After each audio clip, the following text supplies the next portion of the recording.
Bonjour, je m'appelle Patricia Marcoux. Le titre de mon livre, c'est La juste cause de la santé mentale, témoin silencieuse de la désinstitutionnalisation. Le sujet du livre, c'est un essai qui part des années 60, suite à la désinstitutionnalisation. Je suis une des premières, suite à ce virage au niveau du Québec, qui a eu à vivre avec les conséquences à partir de mes parents jusqu'à aujourd'hui, jusqu'à ce jour, qui vaut à 4 générations. Je suis maintenant grand-mère et j'ai décidé que ça suffisait la façon que les gens étaient traités au niveau de la santé mentale au Québec.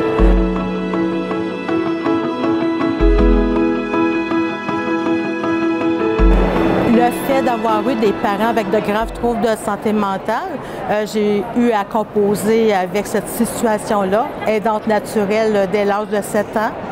Puis, quand moi-même je suis devenue parent, moi aussi j'ai eu des troubles de santé mentale.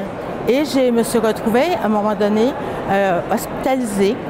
Et c'est à ce moment-là que j'ai découvert, à ma grande surprise et même un choc, que pratiquement rien avait changé depuis les années 60, quand c'était moi qui allais reconduire mes parents à l'hôpital, quand ils sortaient, la manière que les gens avaient de l'aide, du soutien pour la famille. Suite à ça, ça m'a pris presque 15 ans pour me rétablir.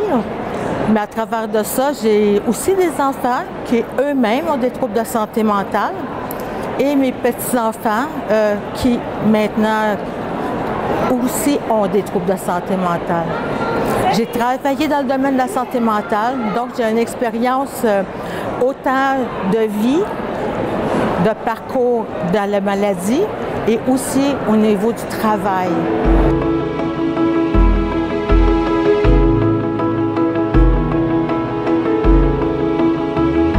Archaïque, et qu'est-ce qui est surprenant, c'est simplement ça a changé de forme. La camisole de force qu'on voyait dans les films, maintenant c'est une injection chimique qui fait exactement la même chose. La personne reste comme endormie, paralysée pendant des fois, parfois jusqu'à 2 jours de temps. Au niveau des électrochocs, il y a des gens, même encore aujourd'hui, qui ignorent que ça existe encore. Et moi, je suis de la région de l'Estrie et on est en train quasiment de battre le record d'électrochoc qui est donné dans le domaine de la santé mentale. C'est en train de remonter en recrudescence.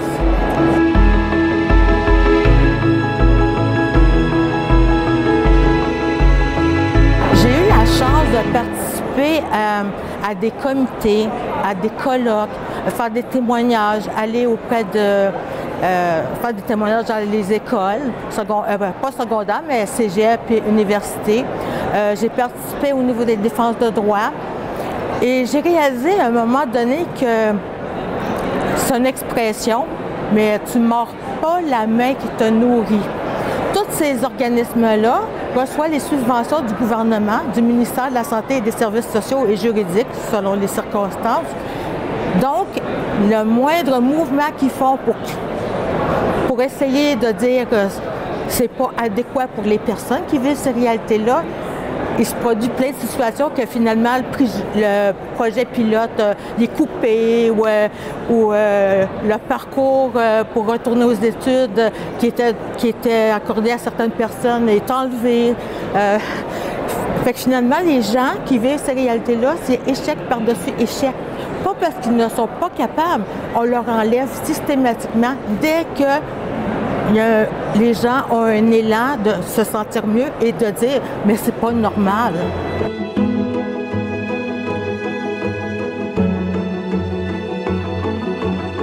Je voulais pas dépendre au niveau d'un éditeur spécifiquement parce que c'est sûr qu'on a moins de liberté.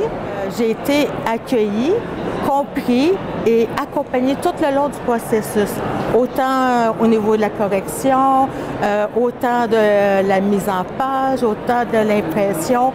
Et à chaque pas qu'il y a eu au niveau de l'évolution de mon écriture, du livre, et jusqu'à temps que je reçois le premier exemplaire chez moi, on me demandait constamment mon avis. Est-ce que c'était correct? Et ça m'a permis de conserver la liberté que je me bats depuis tellement d'années. Et ça, j'ai apprécié, vraiment apprécié.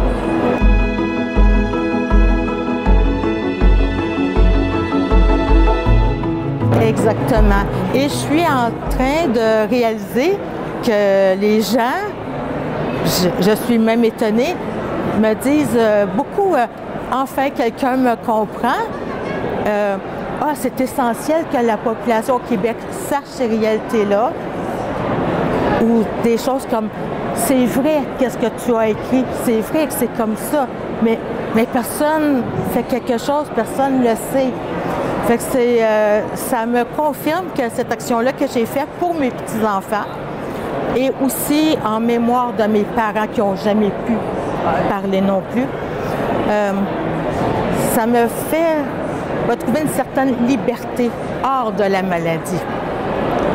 Et je suis en contact maintenant pour la première fois. Supposément, l'action qui était supposée d'être des années 60, on sortait les gens des hôpitaux pour les inclure dans la société.